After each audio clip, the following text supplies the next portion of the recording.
Segundo tramo ya aquí en Entre Líneas y le habíamos anunciado en el arranque con Daniel Rodríguez. Seguimos con el ciclo a propósito de saber qué nos proponen los diferentes partidos políticos para las empresas públicas de nuestro país. ¿Qué dicen los partidos? Bueno, a ver qué tiene para decirnos esta noche Daniel Rodríguez.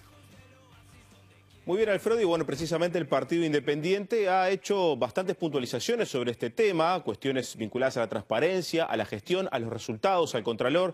Y bueno, un poco para apuntar a esas medidas estamos con Conrado Ramos, candidato a vicepresidente, quien fue además integrante de la OPP en el gobierno actual y el anterior. Y que además ha trabajado mucho en el programa en la cuestión vinculada a la reforma del Estado, donde está inserto el tema de la gestión de las empresas públicas. Conrado, bueno, para arrancar, porque hay una serie de medidas que, por ejemplo, Pablo Mieres, el candidato independiente, ha manifestado. Por ejemplo, ¿por qué prohibir la publicidad de aquellas empresas que están en régimen monopólico, como una de las medidas para cambiar lo que es la cara de las empresas públicas? Bueno, en primer lugar, encantado de estar acá y felicitaciones por el tratamiento de este tema, que es muy importante. Lo que nosotros entendemos es que temas de priorización del gasto. Tenemos problemas, se ha dicho por expertos fiscalistas, en que tenemos un callejón fiscal, ¿no? Tenemos un 30% de recaudación fiscal sobre el PBI. De ese 30% de recaudación fiscal, 5.5 se destinan a un déficit que tiene el BPS y 2.5 a pagos de intereses de deuda. Por lo tanto, la recaudación es 22% del PBI. Si en esa recaudación del 22% del PBI, que en otros países, si estuviéramos hablando de sociales democracias fuertes como las escandinavas, ronda el 50% del PBI de recaudación, y aquí contamos con un 22%, hay que maximizar la eficiencia de ese gasto público, ¿no? Por lo tanto, hacer propaganda en empresas que son monopólicas, que ni siquiera están compitiendo en una situación de mercado, que tengan que competir con grandes transnacionales, y hacer propaganda donde además en esas propagandas quienes están en los directorios de las empresas luego pueden usar esas propagandas a favor para sus propias carreras políticas, nos parece no solamente algo que éticamente no correspondería, sino que además en esta cuestión de maximizar el gasto y la eficiencia del gasto, ese gasto que se hace en campañas que además son muy costosas, son campañas muy caras. Nosotros hemos recordado, yo qué sé, en ANCAP, a Gastón Ramírez caminando en las calles en Gran Bretaña o al pelado Cáceres en Italia. Son campañas muy costosas. Deberíamos estar viendo cómo priorizamos el gasto en un sistema nacional de cuidados, si vamos a llevar el presupuesto en educación al 6, al 7%, a lo que sea necesario, además mejorando un montón de cuestiones de eficiencia del gasto, nos parece que un despropósito estar financiando este tipo de cosas. Usted ya estaba hablando del tema de los directores de las empresas y el perfil que pueden tomar. Justamente otro de los puntos que el Partido Independiente ataca es la eventual inhabilitación de que los directores de empresas públicas sean candidatos en las elecciones. Exactamente, separar lo que son las carreras, uno podría decir técnico-política, de la carrera propiamente política. Es decir, un director de una empresa pública podrá tener algo de visibilidad, pero no puede utilizar, no se pueden utilizar las empresas públicas para poder hacer campaña electoral. Entonces, separar muy bien los roles de lo que es la campaña electoral y aparecer luego en una lista de candidato de lo que sea, en un partido político, a ser director de una empresa pública. Por lo tanto, lo que planteamos es una inhabilitación de por lo menos 5 años para poder ser candidato. Y ahora, ¿se puede conseguir la cantidad de gente necesaria en las empresas públicas para combinar, bueno, justamente el control entre los partidos, que no haya solamente el partido de gobierno, la idoneidad técnica, que sepa lo que está haciendo y a su vez que tenga la sensibilidad para interpretar el mensaje político de la gente que en definitiva vota un gobierno? Justamente, como son puestos de tanta exigencia, ¿no? Porque son muchas racionalidades las que se mezclan en un puesto de ese tipo, debe estar muy bien remunerado. En primer lugar, muy bien remunerado, y luego de dejar de cumplir la función, también tiene que seguir siendo remunerado por un tiempo. Estas cosas no deberían solamente ocurrir con directores de empresas públicas.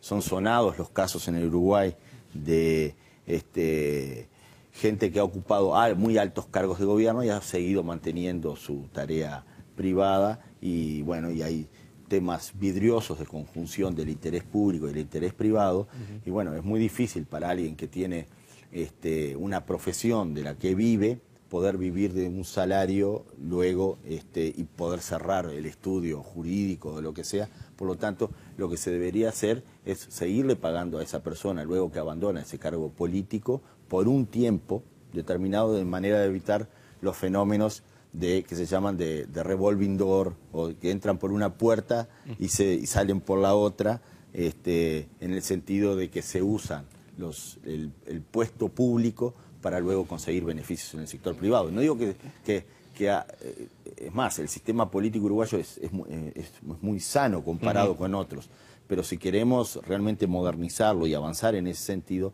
deberíamos establecer muy clara los distintos roles de las personas. Pero para eso se necesita invertir en esto que te decía, en financiar el salario de esta persona por el tiempo que está inhabilitado para cumplir roles en el sector privado. O sea, terminar con una cosa muy uruguaya de pedir a los mejores en los puestos públicos, pero que ganen poco. Que ganen poco y luego están desesperados por abandonar ese puesto y volver a recuperar el dinero que perdieron, y esto le ha pasado a mucha gente, ¿no? Bien, otro punto que ustedes plantean es controlar la gestión, proponiendo, por ejemplo, que las observaciones del Tribunal de Cuentas tengan efecto suspensivo en algunos casos. Ahora bien, ¿esto cómo se puede, equilibrar con de repente urgencia que puede tener una empresa pública?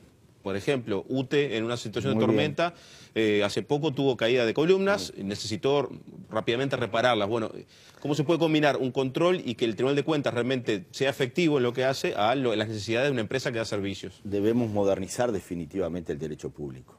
Si no las queremos tener bajo derecho privado, o no queremos que las empresas públicas, para poder gestionar, se inventen 10 millones de sociedades anónimas de derecho privado para poder escapar lo que se llama la fuga, la huida del derecho público, entonces modernicemos el derecho público. Derecho público, el sistema de compras, tiene que ser, el sistema de compras, yo mismo he estado involucrado al principio del gobierno de Mujica en el armado de la agencia de compras y en la modernización del TOCAF, pero en realidad hay que seguir trabajando en este tipo de cosas y tratar de que lleguemos a un sistema normativo moderno, ágil, que en realidad sea eficiente para gestionar, no solamente para controlar, sino que sea una herramienta para poder gestionar eficientemente, y que cuando el Tribunal de Cuentas hace observaciones de tipo legal sobre el gasto, esas observaciones sean sustantivas. Hoy en día el Tribunal de Cuentas está obligado a hacer un montón de observaciones que los propios técnicos y luego los ministros del Tribunal de Cuentas no tendrían interés en hacer, pero no están obligados y no tienen más remedios. Yo qué sé, de las 8.000 observaciones que hace ahí, 4 o 5.000 que no son sustantivas, y ellos mismos no tendrían interés en hacer esas observaciones. No tienen más remedio porque así lo marca la norma. Hay que reformar la medida. Hay que reformar el derecho público y fortalecer al Tribunal de Cuentas. Entonces, en la medida que el Tribunal de Cuentas observa lo que es realmente importante y sustantivo, y si mientras no se moderniza el derecho público y el sistema de compras, bueno, distinguir, esto lo ha venido proponiendo también Sayagues Lazo, Tito Sayagues, Sayagues Lazo era el padre, ha venido proponiendo que se distingan entre observaciones sustantivas y no sustantivas, y que el Parlamento se comprometa a tratar solamente aquellas que son realmente sustantivas, y no se pueda reiterar el gasto y tengan efectos suspensivos aquellas observaciones que realmente son sustantivas. Es decir, derecho público, modernización del derecho público y del sistema de compras, y además modificación de la normativa que regula al Tribunal de Cuentas y su relación con el Parlamento, de manera que tengan efectos suspensivos solamente aquellas observaciones que realmente son sustantivas. Bien, una de las últimas. ¿Hay que cotizar en bolsa? ¿Las empresas públicas, Antel, UTE, OCE, deberían cotizar en bolsa? Por lo menos, si tuvieran obligaciones negociables, hay determinadas reglas de funcionamiento de la bolsa que harían que un porcentaje limitaría su margen de endeudamiento y haría que un porcentaje de las ganancias se tengan que reinvertir. Daría más transparencia en ese sentido. Por lo menos podríamos empezar a que la mayoría de las sociedades anónimas, hijas, nietas, quizás no tendríamos que tener nietas y bisnietas de las empresas públicas, porque ahí es mucho más difícil el control y son mucho más dudosas el por qué se crean esas sociedades anónimas, pero pongámosles las primeras, las hijas, las sociedades anónimas de las empresas públicas que se manejan con derecho privado, sí que tengan todas auditorías muy claras, no todas tienen el mismo nivel de claridad en las auditorías, que sean publicadas esas auditorías, se suban a páginas web y que además sí puedan cotizar en bolsa. Bien, en la última hay una frase. Por lo que ha visto hasta ahora de la campaña, ¿tiene esperanza que algún partido, en caso del Partido Independiente, tenga un peso parlamentario importante, acuerde alguna de estas medidas para el futuro de las empresas públicas? Sí, lógicamente. Nosotros estamos diciendo que una presencia fuerte, de una bancada fuerte nuestra en el Parlamento, va a operar de dos formas. Una forma es decirle no a determinados retrocesos y conquistas sociales que ha tenido este país y que hay que seguir avanzando en esa materia. Decirle no también a normas legales que no vienen con la calidad suficiente, ni han sido discutidas, ni ha podido oírse a distintas opiniones y que se arrasa con mayorías como hay hoy en día. Y decirle sí a determinadas propuestas innovadoras que necesita el país, a una modernización de la gestión pública, a una transformación radical de la educación, avanzar en el sistema de salud realmente, y decirle, dar gobernabilidad en ese sentido. Por lo tanto, el rol fundamental, y que es lo que se juega ahora en octubre, la elección del Parlamento, apostamos a tener una buena bancada de manera de poder decir que no a determinados retrocesos y atropellos y decir que sí a las cosas que merecen que tengan gobernabilidad. Ramos, muchas gracias. No, gracias a ustedes.